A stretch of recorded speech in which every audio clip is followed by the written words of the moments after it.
Thank you, Rich, and thanks to everyone in this remarkable organization for all that you do on behalf of all of your patients, their families, and all of us who someday will be or are patients and families of patients. So, you know, this work is truly universal in every aspect.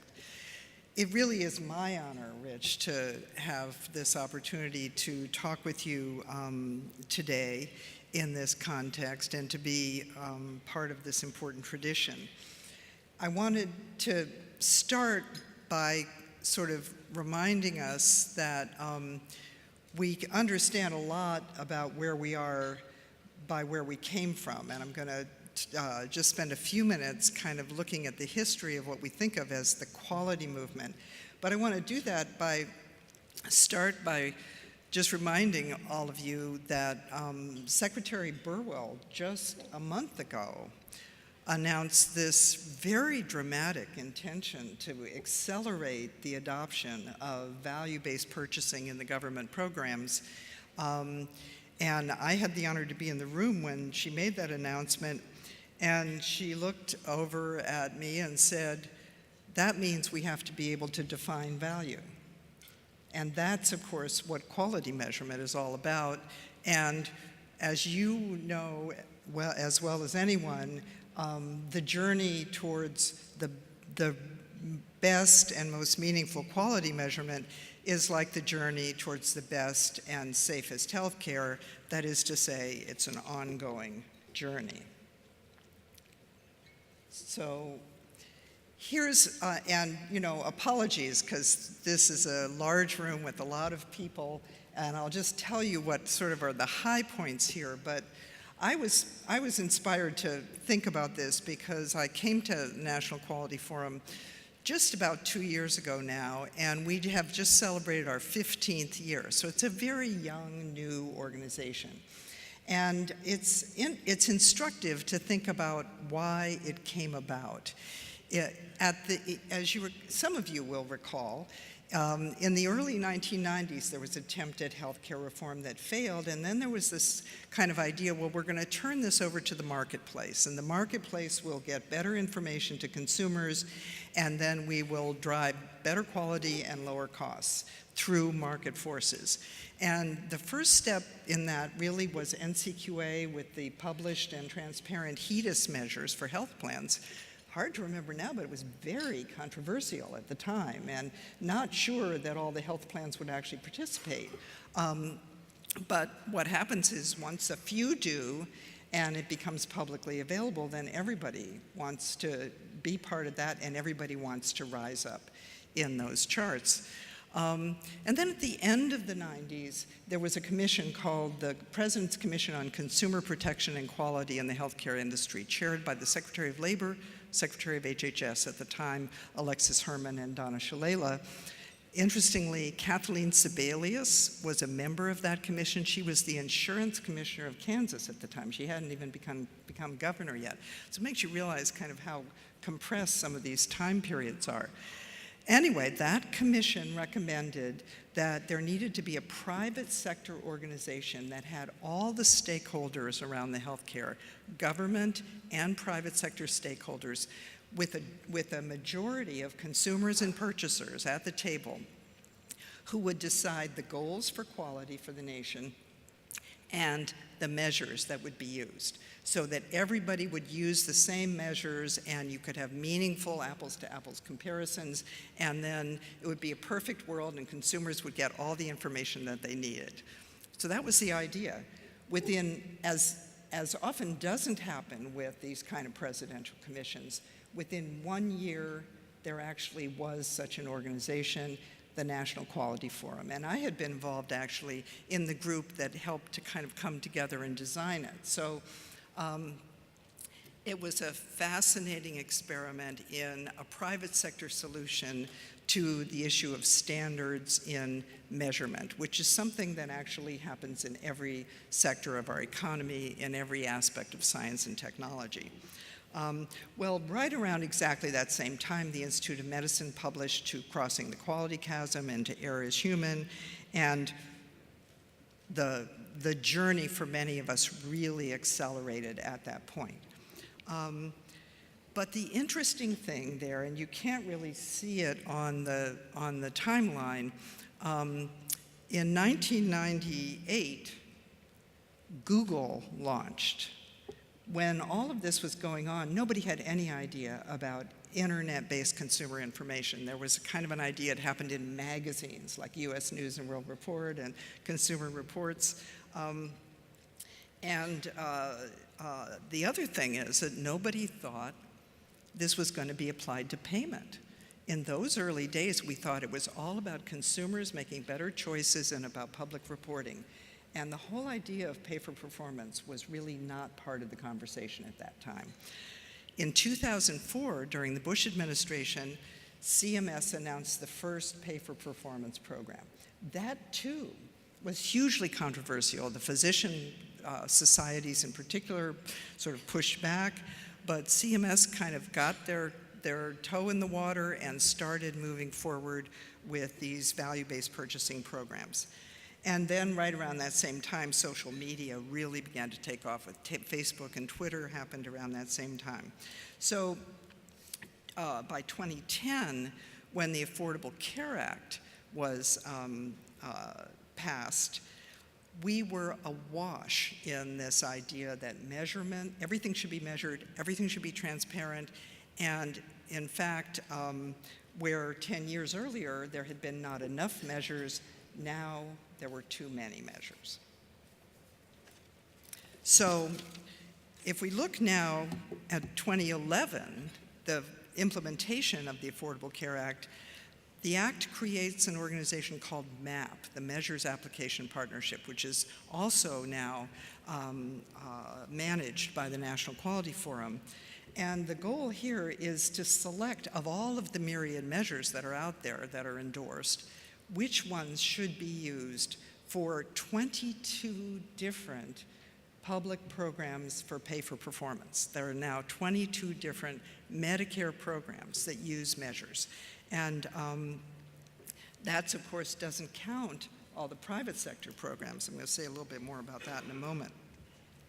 So here we are now in a situation where we have lots of endorsed measures, lots of measurement going on, and lots of data, which didn't used to be the case. Oops, I'm going to just go back to that one for a minute.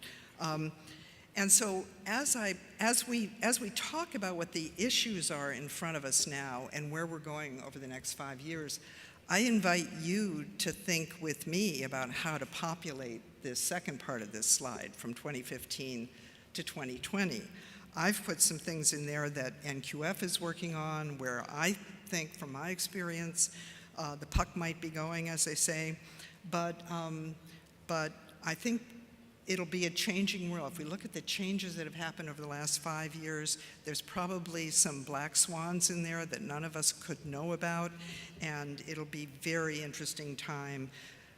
What won't change is the need for transparency and the momentum behind the need to have more data be more meaningful. And I think that's a very important part of the work that NQF does. So let me tell you just a couple little things about our organization, the National Quality Forum. It is this rather unique organization that operates under rules established by the OMB called the Technology Transfer Act, that because of transparency and because of the multi-stakeholder nature of the deliberations, allows these standards to be preferentially adopted by the federal government.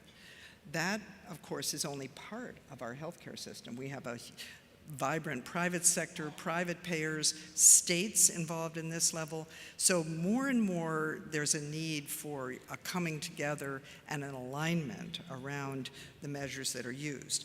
And NQF is sort of at the center of that discussion. So we are, as Rich said, the gold standard for quality, but we also are an essential forum.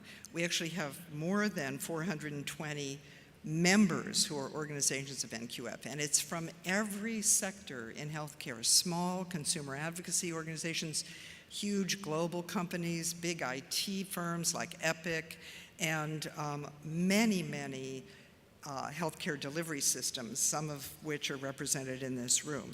And from that group, 850 experts from all the different stakeholders groups come together in our multiple committees and deliberative processes to set these standards and to do the important work that NQF does on behalf of the nation. We also increasingly have become an advisor to CMS as well as to the elected representatives in Congress on quality measurements. And so much of what is being done, for example, right now in the discussions about SGR reform, whatever happens with physician payment, it will involve more accountability metrics of various kinds. And so we're constantly being called on for technical advice because much of this measurement stuff really needs to have more science behind it and needs to actually be, I think, continuously improved in its own way.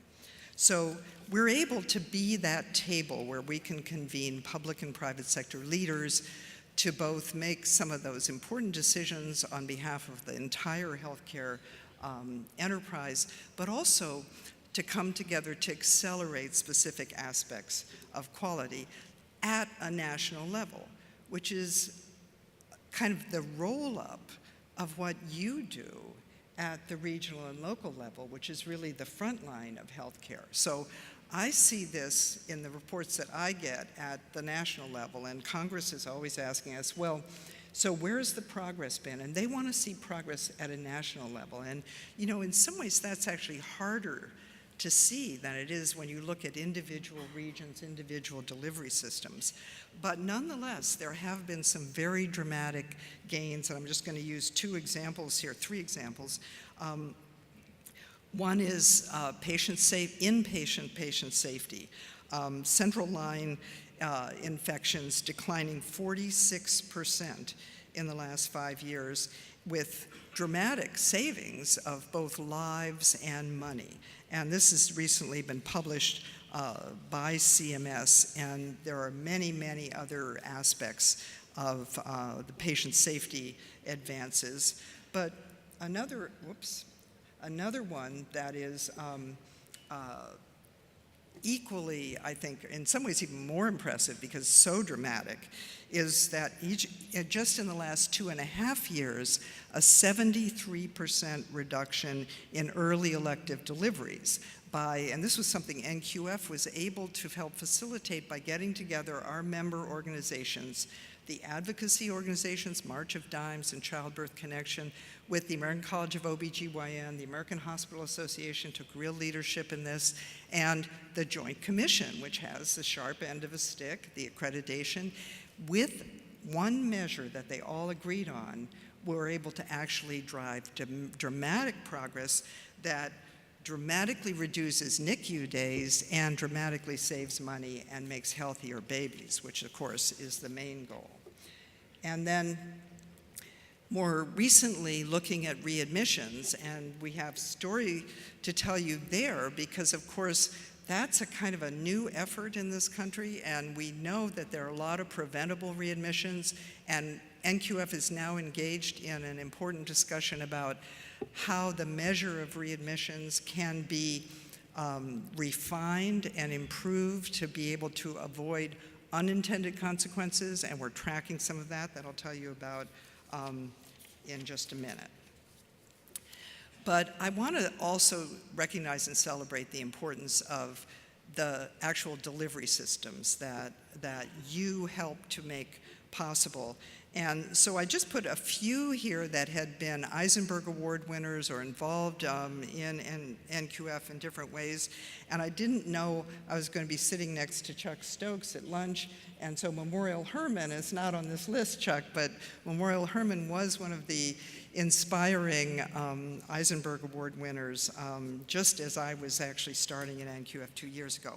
But just things like California Partnership for Health Patient Safety First Initiative is a collaboration. It's not a health system, but it's 182 hospitals that got together to reduce inpatient harm and did it quite successfully. University of Iowa is leading a healthcare collaborative that is linking ACOs with rural long-term care facilities throughout the state. Minnesota Community Measurement is an organization that brings together providers and measurement experts to agree on the best and most impactful measures to use in their systems. And NQF has endorsed a number of those measures which now have become used nationally. And Geisinger Health System that use their measurement expertise to actually be able to do this proven care warranty that guaranteed that if there were surgical complications, that there would be no further charges. So they took a very bold risk there, but because they had confidence in the measures that they were using. So this is all the good news, but let's go back now to what the Secretary has announced and the implications of that for all of us. If we are going to more rapidly move to these new payment models, and if there's going to be more at stake with the quality metrics that are made available and payment is attached to them, or increasingly, as you know, payment penalties are attached to them, it is even more important, much more important, that we get the measures right, that we get to measures that matter, and we get rid of measures that are either misleading or measurement functions that are burdensome. And that's one of the major reasons I came to NQF and one of my goals in being there. So let me just tell you a little bit about the tensions. There are many tensions around our tables. As you might imagine, when you can get all the stakeholders in healthcare to agree on something, you've really got something.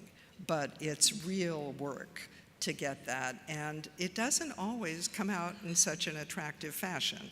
And so we have to be willing to keep working at this consensus process, keep testing what we're doing, keep going back to evidence to make sure that our part of this enterprise, which is trying to get measurement right, can then help drive improvement on behalf of the patients and the providers who are all in this together when it comes to that part. So here's 4 examples of the kinds of tensions that we grapple with, and that we would welcome our members help us deal with these things, and so we welcome your engagement in these discussions. One is the drive for outcome measures. You hear that all the time in the worlds that I live in. We have to get rid of all these checkbox process measures and get really to outcome measures, and particularly patient-reported outcomes. Well, first thing is, those are hard to develop. Secondly, it's hard to get the data and to get patient-reported outcome data. It's getting better, but it'll be a while before we have all the measurement areas in patient-reported outcomes. And frankly, the providers will tell you that very often it's the process measures that tell them how to improve. You can say something didn't go well, but the patient isn't walking 3 months after a hip replacement, let's say, but you don't know where that went wrong or what happened. So you actually need both. You need process measures and you need outcome measures, possibly to be used for different purposes. Then we have what I'm always hearing from particularly the physicians, but others as well, measurement burden, that there's a lot of cost and time that goes into collecting the data and reporting to CMS, to Medicaid, to the state, to 12 or 15 different private insurance companies, all of which do it differently. Think in your own hospitals and health systems of the layers of staff that you have to employ in order to get the measurement right. Well, we live in this world where data is supposed to be free-flowing and it's supposed to all be in the cloud and you're supposed to be able to get it on your app. And what happened? Somehow we didn't get there yet. So that's another place where I think we need to put a lot of attention, a lot of energy. On the other hand, so many of the provider groups are saying, just give us a core set of measures and we'll know what we need to work towards. But the consumers are saying, I have multiple sclerosis. I want to know who are the good multiple sclerosis providers. It's not enough for me to know 10 general measures of chronic illness management or something at a higher level. I want very, very specific information, and those people deserve to have that information. So once again, we have two sides to the story here. Reduce the burden, but provide comprehensive information. Third area of tension, individual clinician level measurement versus system level measurement. Here we are, I'm a physician. I've been working in this world for years now, telling doctors they need to function in teams, they need to work in systems. To err as human said, it's not about individual bad doctors or nurses, it's about systemic mistakes and errors and vulnerabilities that we need to correct to get to high reliability systems.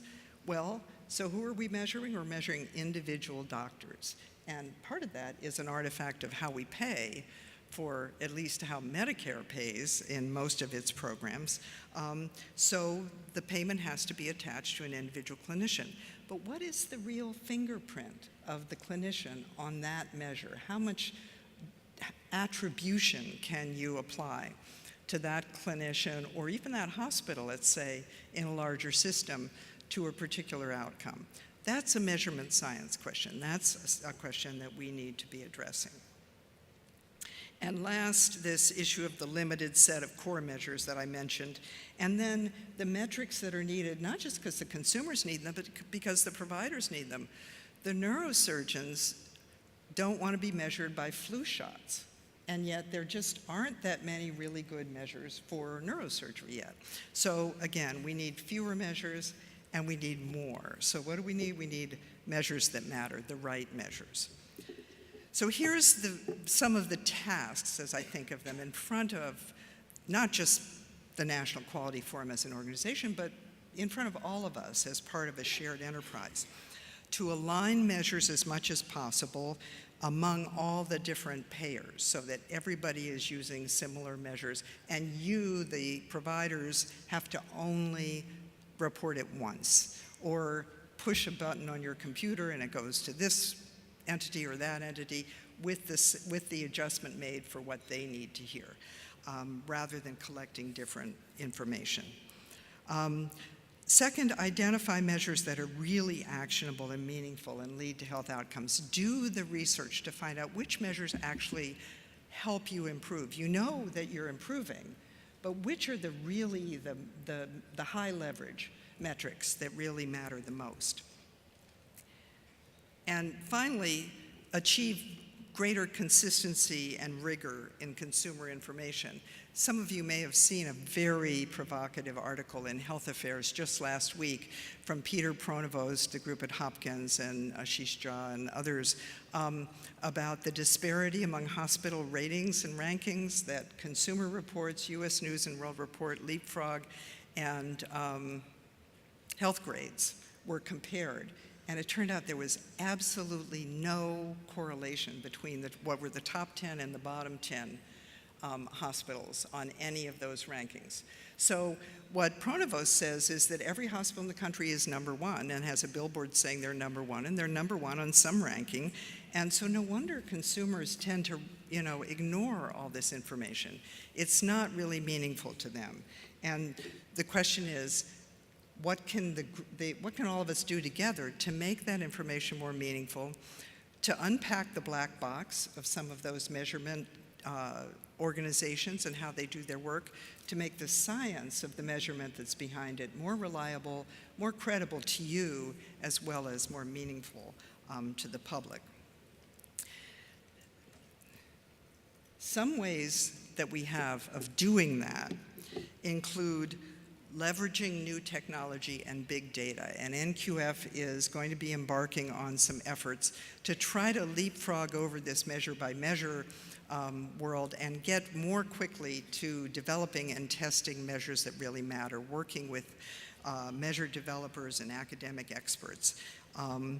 We also are working on making sure that measures actually reflect the quality that went into the care, not things that are outside that purview, like socioeconomic status and other demographic factors.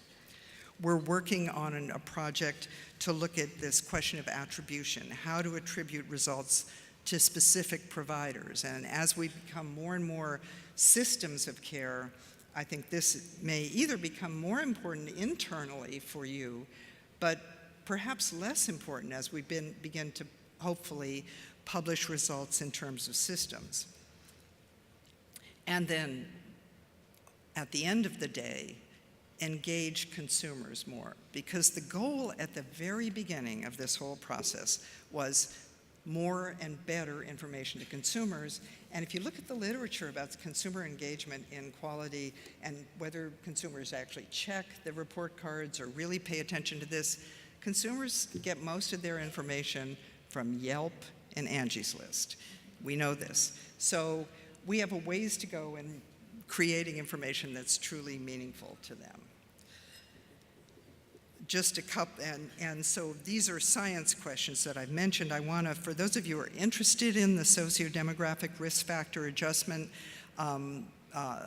trial period that NQF is now engaged in with CMS, there's an article about this just in December in the Journal of the American Medical Association, and I urge you to check that out. We actually are in the process now of talking with funders about work on attribution, on comparability, question of how close is close enough in quality metrics, something that big data ought to be able to allow us to answer, and measurement for intended use. Maybe some measures are good for one purpose and not for another. NQF has never, as part of its endorsement process, said anything about what is the measure going to be used for. And now that measures are being used in such high stakes ways and so many different ways, that is probably an area that we need to explore.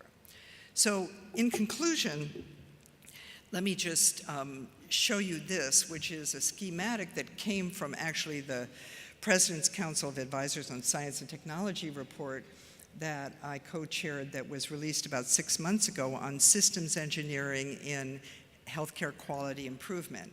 And it talked about, and this is a very sophisticated group of engineering scientists who came together and said the most important thing that healthcare needs is data, but the data has to be turned into information in order to have impact. So it has to be able to be processed, you have to have people who know how to do analytics, and out of the analytics need to come the measures that really are going to impact how you do this. And this is in every industry in the entire economy thinks of how they use data this way. So I know for many of us it sounds obvious to say this, but there are still a lot of steps for us between how can we take advantage of all the data that we now have with electronic records, with being able to access patient reports more seamlessly.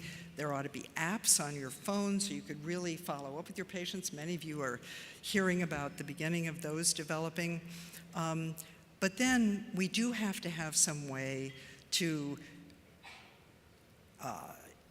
reduce the noise and increase the signal strength of those quality metrics. And that's the world that I live in, that I take very seriously. We call it measures that matter. And that then becomes information and has impact. So one approach to this is something that you'll be hearing more about, and I'd love to talk with those of you who might be interested in being test beds for a quality measure incubator idea where we are collaborating with a number of big data and social media organizations that will work with people who have good ideas about a measure concept. For example, we're talking with the AARP and the Alzheimer's Association about Alzheimer's disease and dementing illness, and that we really don't have any good measures in that area. So how can we get the expertise in measurement as well as subject matter area, the test beds to try out these measures, and rapid cycle ability to say it's working or it has these unintended consequences, and then be able to actually offer it up for endorsement and as a national level standard.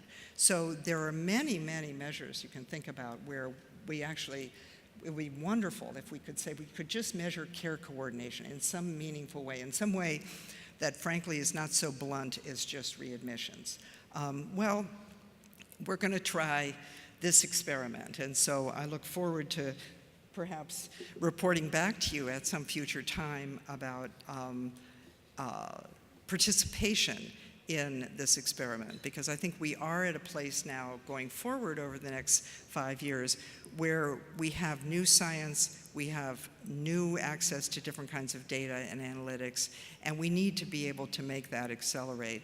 And I'm going to need your help in making this happen. So I thank you very much for inviting me to join you today.